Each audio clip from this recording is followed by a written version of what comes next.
네, 안녕하십니까. 성북 메가스터디에서 수학 가르치는 추재원 강사입니다.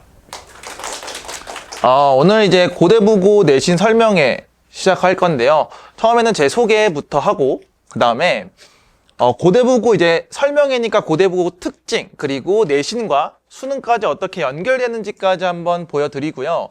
그래서 그걸 분석해서 우리가 어떻게 커리큘럼과 컨텐츠를 적용할 수 있는지까지 한번 말씀드리고 마무리하도록 하겠습니다.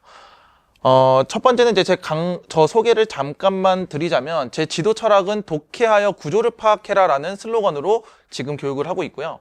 그 말은 중학교 때 이제 수학 공부를 해봐서 알겠지만 요즘 중학교 트렌드는 선행이에요. 현행 구조를 많이 다루고 있지 않다라고 저는 많이 느꼈거든요. 그래서 아이들이 선행을 정말 많이 하고 윈터에 들어옵니다. 특히 이번 윈터 때도 애들이 정말 많이 선행을 하고 오더라고요. 그래서 기대를 하고 이제 문제를 풀려보면 저는 이런 걸 배운 적이 없습니다. 또는 이렇게 풀면 답이 나와야 되는데 왜 안 나올까요? 라는 질문이 정말 많아요. 그 말은 우리 아이들은 요즘 쇼츠나 릴스, 핸드폰 되게 많이 보죠. 그래서 영상화 되는 건 잘 보는데 텍스트화 되는 거 잘 못 보는 것 같아요. 그래서 앞에서 영어 선생님이나 국어 선생님들도 이야기했다시피 저도 수학을 똑같이 읽고 이게 왜 이렇게 반복이 되고 어떤 공식이 유도가 되는지에 대해서 알아야 계산 과정에서 막히는 거 없이 내가 쓸 수 있는 것만 써야지 내신에서 시간을 단축할 수 있다고 생각하거든요. 근데 이 내용이 수능까지 조금 연결될 수 있으니까 그거는 수능 분석 때 한 번 더 얘기를 드리고요. 제가 지금 구를 옮기면서 다니고 있는데 그 이유는 학교마다 내신이 조금씩은 다릅니다. 그죠? 근데 저는 그렇게 차이가 나지 않는다라고 생각을 해요. 특징들은 당연히 있겠다만 수학의 본질은 바뀌지 않기 때문에 수학은 계산 틀리면 안 되고요. 응용력 있어야 되고요. 킬러 문제 풀 수 있는 그런 머리까지 갖춰져야 내신이 많이 오를 수 있다. 또는 이어져서 수능까지 연결이 될 수 있다라고 생각이 드는데, 제가 구를 옮겨 다니면서 제 컨텐츠를 시험해 본 결과 전혀 다른 게 없다는 걸 느끼고 제 컨텐츠를 완성을 시켰습니다. 그래서 뒤에 컨텐츠까지 한번 설명을 해드리도록 하고요. 그래서 지금 오늘 제일 중요한 고대부고 수학 특징에 대해서 먼저 설명을 해드릴 건데요. 교육과정 먼저 조금 설명을 드릴게요. 이제 평가원에서 지침하는 게 있는데 당연히 학교마다 조금씩은 달라요. 그래서 1학년은 전혀 바뀌는 게 없습니다. 1학년 같은 경우에는 모든 학교가 똑같이 공통수학 1과 공통수학 2를 그대로 진행을 하는데, 고대부고가 조금 다른 게 2학년 1학기 때 기하라는 과목이 개설이 됩니다. 근데 기하 같은 경우에는 선택 과목이에요. 선택 과목. 그래서 작년까지는 기하가 절대평가여서 교과서만 풀 수 있어도 충분히 A가 나오는 과목이었는데 지금 2학년이죠. 지금 2학년부터는 상대평가로 바뀝니다. 그래서 문제가 어떻게 나올지는 잘 모르겠어요. 아직까지는 시험을 보지 않아서. 근데 데이터로 봤을 때 절대평가에서 상대평가로 넘어갔을 때 시험이 어려워집니다. 왜냐? 구별을 해야 되거든요. 절대평가는 어느 정도 수준 이상이 되면 A를 주는데 상대평가이기 때문에 점수가 오밀조밀 모여있으면 당연히 등급이 내기가 어렵기 때문에 조금 빡세게 준비를 하셔야 되겠다라는 건데요. 여기서 또 단점이 있는 게 기하랑 미적분 2에 조금 집중을 좀 해볼게요. 기하랑 미적분 2는 이과 학생들, 그러니까 대학에서 공대나 자연대 가는 학생들이 거의 필수 과목으로 선택을 할 거예요. 근데 필수 과목인데 아이들은 신청을 잘 안 해요. 요즘 추세를 봤을 때 문과로 갈 아이들이 정말 많아요. 문과. 왜냐면 첫 번째, 과학을 싫어합니다. 두 번째, 수학이 너무 양이 많다고 그냥 안 하고 그냥 문과로 대학을 갈래요 하는 아이들이 많은데, 그래서 기하랑 미적분 2 같은 경우에 인원이 절반도 안 돼요. 지금 고대부고 2학년이 189명이 있거든요. 근데 지금 기하 신청자가 100명이 안 됩니다. 근데 거기서 상대평가를 하게 된다면 비율은 똑같기 때문에 등수가 좁아져요. 그럼 제가 어머님들한테 말씀드리고 싶은 건, 과연 우리 아이가 기하든 미적분 2를 선택했을 때 1등급 안에 들어올 수 있을까를 먼저 고민하셔야 돼요. 당연히 공대를 가기 위해서는 필수 과목이긴 해요. 선택을 안 했을 때 감점이 있긴 합니다. 근데 구별을 잘 하셔야 되는 건, 우리 아이가 1학년 때 공통수학 1, 2를 잘해서 1등급이 유지가 됐어요. 그럼 우리 아이가 기하까지 할 능력은 돼요. 그러면 여기서 경쟁력이 있겠죠. 근데 우리 아이가 수학이 조금 약해. 근데 기하를 선택했는데 막 3등급이 나와요. 그럼 내신이 너무 떨어져요. 그럼 그 감점 당하는 것보다 더 내려갈 거예요, 분명히. 그래서 제가 보통 여름방학 때 첫 번째 수요 조사를 합니다. 2학년 때 선택을 할 걸. 그때 선택은 일단 해보라 그래요. 그리고 그 수요 조사 말 그대로 학교에서도 수요 조사를 하는 거예요. 몇 명이나 신청을 할까? 제가 그걸 보고 분석을 한 다음에 인원이 이 정도밖에 안 되겠는데 너 1등급, 아니 2등급까지도 할 수 있겠어? 라고 물어보고 어머님이랑 통화를 합니다. 왜냐면 제가 수학 담당이다 보니까 너 기하해 라고 할 수가 없어요. 괜히 기하했다가 3, 4등급 나오면 둘 다 이제 사이가 안 좋아지기 때문에 모두가 사이가 안 좋아져서 이거는 조금 그런데 미적분투는 더더욱 심해요. 미적분투는 지금으로 따지면 그냥 미적분이죠. 근데 고3이에요. 지금 2학년부터 조금 바뀌는 건 수능이 확통이 필수가 되고 미적분투가 나오지 않습니다. 그럼 3학년 1학기 때 미적분투랑 확통이 내신에 들어가게 될 거예요. 만약에 선택을 했을 경우에. 근데 3학년 때 우리가 뭘 대비를 좀 해야 되죠? 수능을 대비해야 돼요. 그러면 대수랑 미적분원을 같이 공부해야 돼요. 그러면 한번 생각을 해볼게요.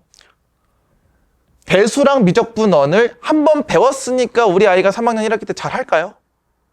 보통 아이들이 미적분원은 좀 해요. 본 지 얼마 안 됐으니까. 근데 6개월 지난 대수는 다 까먹어요. 아, 이런 게 있었는데. 그럼 공부할 게 4과목입니다. 내신도 챙겨야 되죠. 정시도 챙겨야 돼요. 그리고 서울대나 이제 경희대, 건대 이런 곳들이 발표를 했죠. 정시 100%는 이제 없어요. 정시 80에 내신이 20%입니다. 그럼 내신을 보겠다는 거거든요. 그래서 미적분투는 정말 고민을 많이 하셔야 돼요.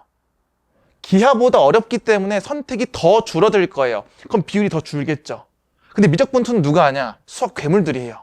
그리고 남고잖아요, 고대부고가.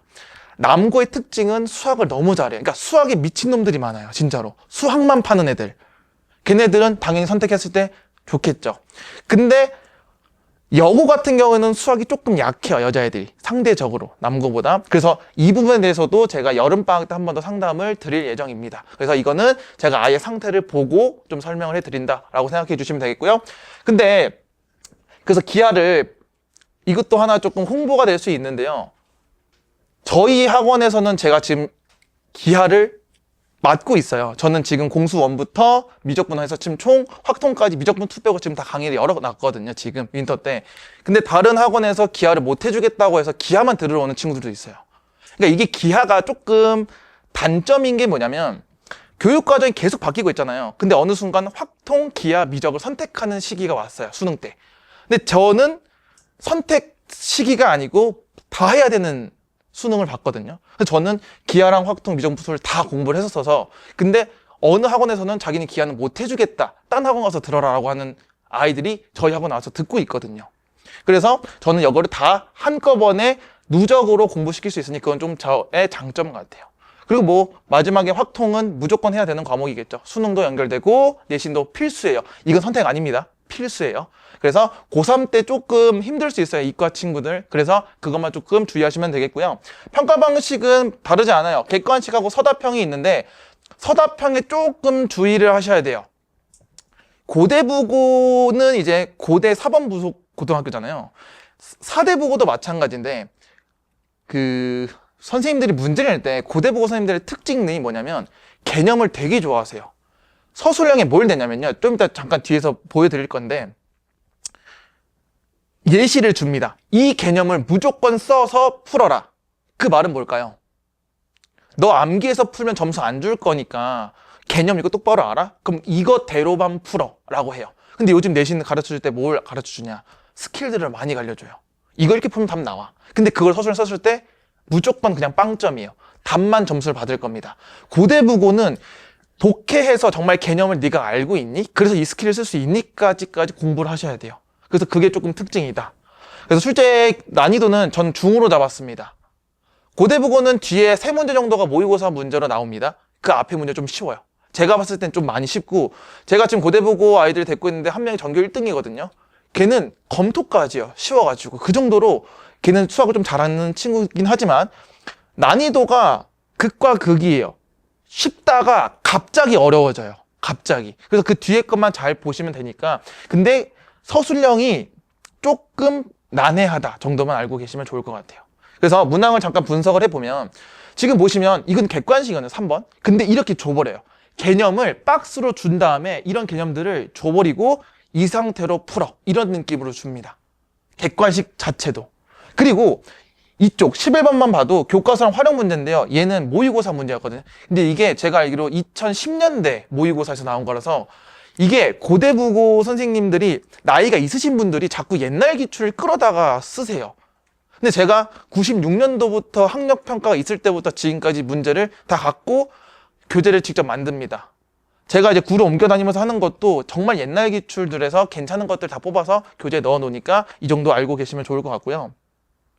여기가 문제예요. 이게 모의고사 문제가 보통 박스에서 가, 나 조건 이렇게 조건을 엄청나게 때려 박습니다. 그 말은 뭐냐? 영어를 저는 그렇게 풀었거든요. 한 문장 한 문장 한 문장 직독직해 하면 해석이 안 될 겁니다.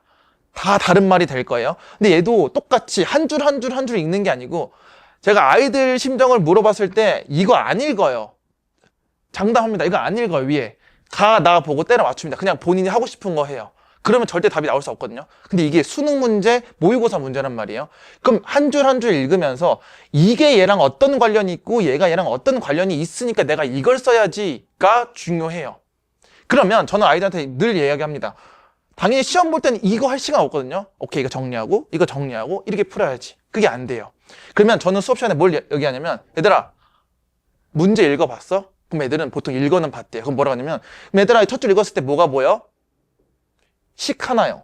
근데 그거 갖고는 조건을 뽑아낼 수가 없잖아요. 그런 연습을 자꾸 시키면서 체화시킨 다음에 얘를 어떻게 하면 빨리 풀 수 있고 다른 길로 새지 않게 도와주는 역할을 많이 하고 있습니다. 그리고 마지막으로 여기 서술형 문제. 제가 이렇게 써놨죠. 고대부고만의 서술형 문제예요. 요 근처 학교는 이렇게 절대 내지 않습니다. 여기도 박스를 보면 이렇게 와요. 제시문을 근거로 설명하라 그래요. 이 말은 뭐냐? 이렇게 안 하면 점수를 안 주겠다라는 거거든요, 지금. 근데 얘를 알려준 이유는 뭐냐? 여기서 솔직히 말하면 스킬이 좀 있어요. 스킬이 있는 유형들을 서술형에 넣어놔요. 그 말은 뭐냐? 너 암기하거나 스킬 쓰지 말고 정석대로 푸는 거 나한테 보여줘 라고 이야기를 합니다. 근데 많은 내신 학원들은 어떻게 가르치냐? 어둠의 스킬 막 그러면서 막 가르쳐줘요. 근데 막상 이렇게 풀어라 하면 애들이 당황하죠. 난 이렇게 풀어본 적이 없는데 왜 이렇게 풀려고 그러지? 당황합니다. 근데 서술형이 점수가 꽤 큽니다. 이게 세 문제니까 제가 알기로 이게 8점짜리거든요. 8점 날리면 92점이에요. 근데 고대부고가 작년 1등급 컷이 86점에서 85점 사이예요. 그럼 8점 날리면 객컷이 하나만 더 틀리면 2등급입니다.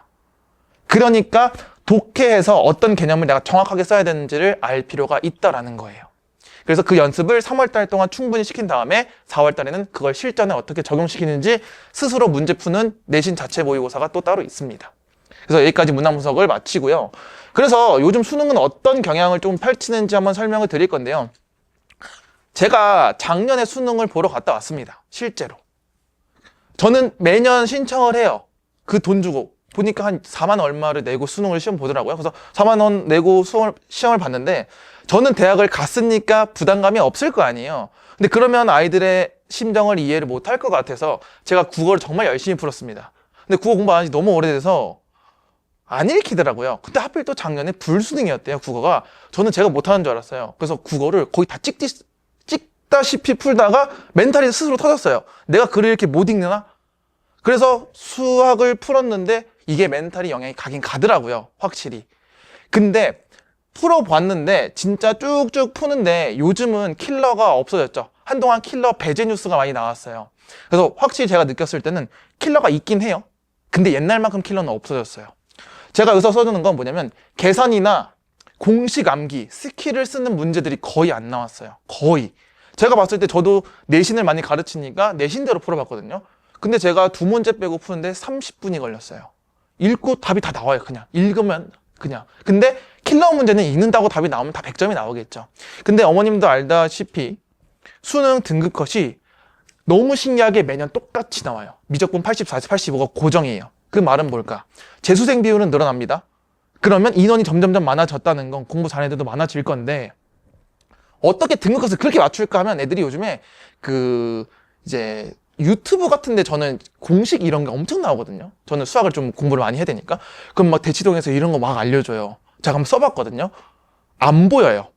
그러니까 언제 어떻게 이걸 써야 되는지를 몰라요. 그래서 애들이 일단 이거 한번 써볼까? 안 풀려.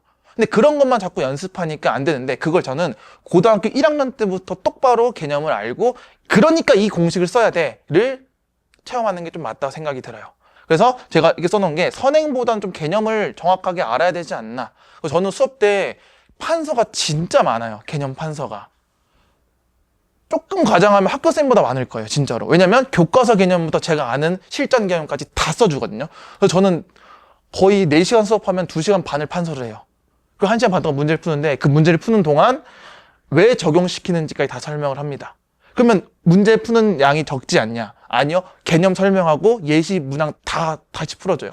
그렇게 해서 판서가 조금 많아서 좀 개념을 정확하게 이해하는 게 맞지 않나. 그래서 요즘 수능 기조가 그렇게 되고 있다. 하지만 변수는 하나입니다. 내년에 지금 2학년 애들이 이제 첫 수능을 보죠. 개편되고. 저도 또 내년에 보러 갈 거긴 한데, 그걸 보고 또 방향을 바꿔야 될 수도 있어요, 수능을. 왜냐면 아예 뒤바뀔 수도 있고, 비슷하게 기조를 유지할 수 있기 때문에, 그거는 나중에 한 번 더 말씀드리도록 하겠고요. 그래서 제가 지금까지 이야기한 걸로 제 컨텐츠를 어떻게 진행을 할 거냐. 지금 저는 총 5개의 컨텐츠로 진행이 되고 있습니다. 맨 앞에 있는 컨텐츠는 방학 때만 하는 컨텐츠예요. 제 유일한 개념 교재 책입니다. 여기에 개념이 정말 많이 들어가 있고요. 그리고 무조건 풀어야 되는 개념 문제랑 유형은 저기 다 들어가 있어요. 지금 방학 때 하고 있고요. 저는 이게 공통수학 1부터 기하, 확통, 미적분 1까지, 미적분 2까지 다 있어요. 전 선택 과목도 다 만들어 놨습니다. 그래서 이거를 무조건 개념을 다 정리하고 나서 3월 달에 2개를 합니다. 심화 개념. 저희 기본 개념 가지고 문제를 풀면 당연히 점수가 안 나오겠죠. 그래서 심화 개념 책을 하나 더 만든 다음에 유형서를 같이 워크북 개념으로 넣어놨습니다. 이게 한 세트예요. 얘는 수업 시간에 다룰 거고요. 얘 같은 경우에는 보통 시험 문제가 70% 정도는 기본 유형 문제만 나옵니다. 왜냐면 애들이 많이 맞춰야 되니까. 근데 제가 심화 개념만 돌린다고 해서 애들이 과연 문제를 풀까요? 그건 아니겠죠. 그래서 이건 스스로 문제를 풀어봐라 해서 넣어놓은 책이 컴파일러고요. 그 다음에 옵티마이저 같은 경우에는 제가 아이들한테 시간 5분씩 두고 물어봅니다, 자꾸. 얘들아, 문제 읽어봤어? 네. 뭐가 뭐요? 이게 이렇게 해서 이렇게 풀어요. 하는 것까지 다 질문을 좀 시켜요, 아이들한테. 왜냐하면 선생님 이거 그냥 이렇게 풀면 돼요. 하면 제가 많이 뭐라 그래요. 그냥 그렇게 풀어서 다 맞출 거면 이걸 듣는 이유가 없다라고 설명을 하고, 보통 그런 아이들이 마지막에 있는 내신 실전 모의고사에서 엄청 틀려요. 그럼 이때 가서 고칩니다. 그럼 늦어요. 이게 4월달 교재거든요. 고대국어 같은 경우에 작년에 4월 말에 시험이 있었는데 4월달에 이거 하다가 내가 잘못됐다 생각이 들면 늦습니다. 다른 애들은 다 풀고 있는데 혼자 왜 안 돼요? 왜 안 돼요? 이럴 수 없으니까. 그래서 3월달에 독해하는 연습과 기본 유형을 무조건 마스터를 시키고, 4월달에 고난도미 모의고사인데 얘는 아까 말했죠. 모의고사가 연결이 너무 많이 돼요. 고대국어는 특히. 그래서 안 풀어줄 수가 없으니 제가 96년도부터 작년까지 기출을 모아둔 거를 압축시켜서 필요한 내용만 다 넣어놔서 제가 시간을 주고 풀이 다 해줍니다. 근데 현강이니까 시간이 부족하잖아요, 솔직히 말하면. 그래서 제가 여기 있는 모든 문제들은 촬영을 한 문제씩 다 해서 유튜브에 올려놓습니다. 그래서 인강에 있는 저는 현강에 있는 저보단 친절해요. 왜냐하면 시간이 제약이 없으니까. 그래서 조금 이해가 안 되거나 한 번 더 들었으면 좋겠다 하는 친구들은 이것도 참고하시면 되겠고, 얘가 제일 중요해요. 얘는 제가 학원 와서 OMR이랑 다 줘요, 애들. 오자마자 시험을 보기 시킵니다, 똑같이. 그리고 제가 정오표랑 평균이랑 아이의 등수를 어머님한테 보내드려요. 근데 평균 점수랑 아이 점수랑 등수만 보내주면 어머님들께서 기분이 안 좋아지세요. 보통 100점, 저 지금 강의하면서 이거 100점 나온 친구 딱 5명 봤거든요. 딱 5명. 이거 어려워요. 근데 보통 아이들이 첫 1회 때 시험 보면 25문제 중에 13개가 평균이에요. 맞는 게 13개예요. 그럼 어머님이 딱 처음 받았을 때 어떤 생각이 드냐? 우리 애가 공부를 하고 있는 게 맞나? 근데 정오표를 보시면 오답률이 다 써져 있거든요. 번호마다. 그 말은 우리 애가 이걸 틀렸는데 정답률이 막 4%예요. 그 말은 애들 다 못 풀었던 거구나. 근데 정답률이 89%예요. 근데 우리 애가 틀렸어. 그럼 뭐가 잘못됐을까요? 문제를 잘못 읽었나? 실수를 했나? 아니면 내가 공부를 안 하고 있나?를 확인시켜 드리기 위해서 이런 거는 다 매번 보내드립니다. 근데 4월 달에 총 6번 정도밖에 시험을 못 봅니다. 왜냐면 일주일에 2번밖에 못 오고 3주 정도 있으면 직보를 해야 되니까. 그럼 6번 만에 해결이 될까요? 그런 시간 분배나 본인이 난이도 있는 시험을 봤을 때 안 되겠죠. 그래서 이게 다 숙제로 또 나가요. 그러면 또 단점이 뭐냐? 제가 말했죠. 텍스트를 못 읽어요. 첫 번째, 이거 해설지 다 읽거든요. 해설지도 다 줘요. 근데 해설지를 절대 안 읽더라고요. 읽어도 뭔 소리인지 모르겠대요. 얘 또한 제 유튜브 가보면 있어요. 작년 공통수학 2도 한 문제 한 문제 다 찍어놨어요. 보통 이게 14회에서 20회짜리거든요. 제가 1회부터 20회짜리 25문항을 다 찍어요. 그래서 단순히 계산해보니까 한 번도 안 쉬고 8일 하고도 6시간을 찍으면 그 분량이 나오더라고요. 저는 오전에 그래서 안 쉬고 9시에 스튜디오 가서 다 찍고 와요. 계속. 왜냐면 아이들이 모르는데 자꾸 하고 나서 질문하면 다른 과목 공부할 시간이 없잖아요. 두 번째, 제가 방금 이야기랑 연결시켜서 4월 되면 3월 달에 애들 공부 잘 안 해요. 이건 팩트입니다. 5월 달에도 공부 안 해요. 5월 달에는 중간고사 끝났으니까 공부를 안 해요. 근데 저는 대비를 이것부터 시켜야 되잖아요.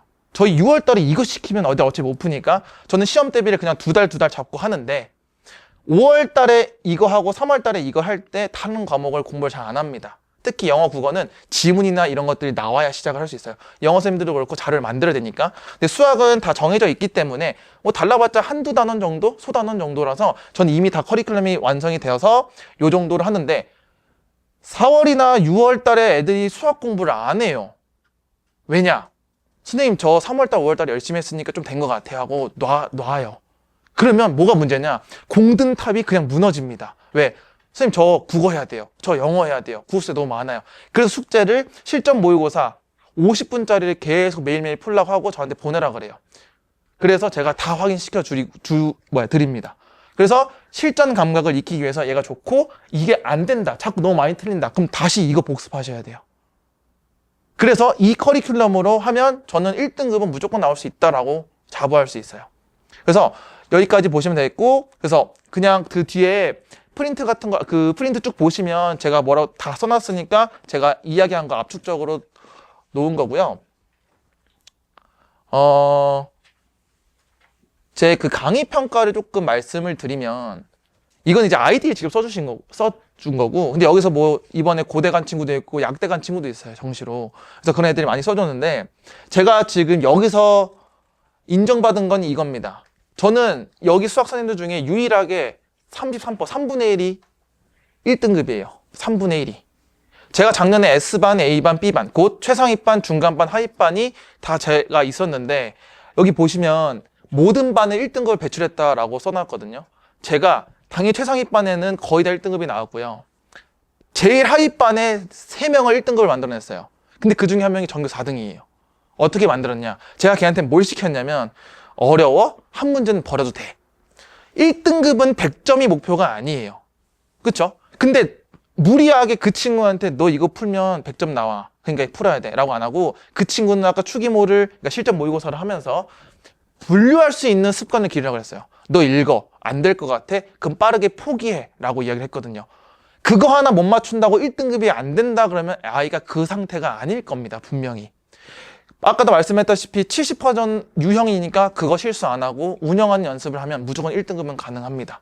그래서 저는 아랫반 아이들이 1등급이 3명 나왔기 때문에 저는 그걸로 제 컨텐츠는 이미 인정이 됐다라고 생각이 들고요. 그리고 수강 3개월 만에 26점 상승한 건 작년 2학기 때 오는 친구들이 많았어요. 1학기 때 계속 터지고 계속 점수가 내려가다가 방학 때부터 들었는데 중간고사 보자마자 26점이 상승했어요. 등급이 바뀌었습니다. 등급이. 근데 잘 보세요. 26점이 상승하려면 보통 몇 문제 정도 더 맞춰야 될까요? 한 6문제에서 7문제를 맞춰야 돼요. 근데 학원을 다녔는데 옮기자마자 6문제, 7문제를 더 맞췄다는 건 무슨 뜻이냐? 하나요. 이 친구 처음 왔을 때 어떻게 했냐면 아까 제가 처음 말씀했죠. 보고 풀어요, 그냥. 보고 푸는데 왜 그렇게 되는지 몰라요. 그냥 문제 보고 이거 이렇게 풀었지 기억으로 풉니다. 그러다가 다 틀려온 거예요. 근데 처음에 중간고사 때는 그럴 수 있지 하고 기말고사 또 봤는데 또 떨어지는 거예요. 그러니까 뭔가 점수가 안 나오면 피드백을 해서 그걸 고쳐야 되는데 안 고칩니다. 그래서 그 친구 2등급에서 2학기 때 1등급 계속 유지하고 있고요. 그래서 제가 시키는 것만 정말 잘 따라오면 의지만 있다면 저는 충분히 1등 만들어낼 수 있고요. 작년 이제 고대보건 아니지만 한성여고에 기말 중간 100을 만들어냈어요. 이 친구 서술형도 있는 학교인데 100을 만들었어요. 근데 이 친구 잘합니다. 솔직히 말하면 잘하는데 이 친구가 처음에 제 수업을 듣는 둥 마는 둥 했어요. 왜냐? 지 잘한다 이거죠. 근데 얘가 100이 나오고 나서 윈터 때부터 제 수업을 듣기 시작하더라고요. 두 가지로 이야기를 하던데, 첫 번째, 선행빨이 떨어졌대요. 이 말은 중학교 때 배웠던 내용이 이제 슬슬 까먹기 시작하는 거예요. 두 번째, 선생님이 하라는 대로 했더니 더 간단하게 풀 수 있어요가 되더라고요. 그래서 아이가, 이 친구는 시험지를 보면 연필로 풉니다. 다시 돌아서 볼펜을 한 번 더 풀어요. 그 말은 속도가 빨라졌고 정확성이 더 높아졌다는 거예요. 그래서 조금만 더 제가 하라는 거, 독해에서 구조를 파악해라. 정말 이것만 해도 저는 1등급은 무조건 할 수 있다. 그걸 안 해서 문제지 라고 생각이 드는 거예요. 그래서 제 정규 강의는 이게 지금 깨졌는데, 제 정규 강의는 A반하고 B반입니다. 중간반하고는 하위반이에요. 그래서 중간반 같은 경우에는 1등급을 목표로 하는 중상위권이에요. 나 개념 알고 있고 유형 꽤나 풀 수 있어. 근데 점수가 안 올라. 그럼 이 반을 수강하는 게 되게 좋아요. 근데 이제 B반 같은 경우에는 알긴 아는데 좀 많이 모호하거나 윈터 때 공부를 안 했거나 조금 다시 공부하고 싶다. 또는 뭔가 2등급은 무조건 맞추고 싶은데 좀 공부를 계속 하고 싶다 하는 친구들은 이쪽 반에 수강하는 게 좀 더 좋을 것 같습니다. 네, 그래서 여기까지 하도록 하겠습니다. 감사합니다.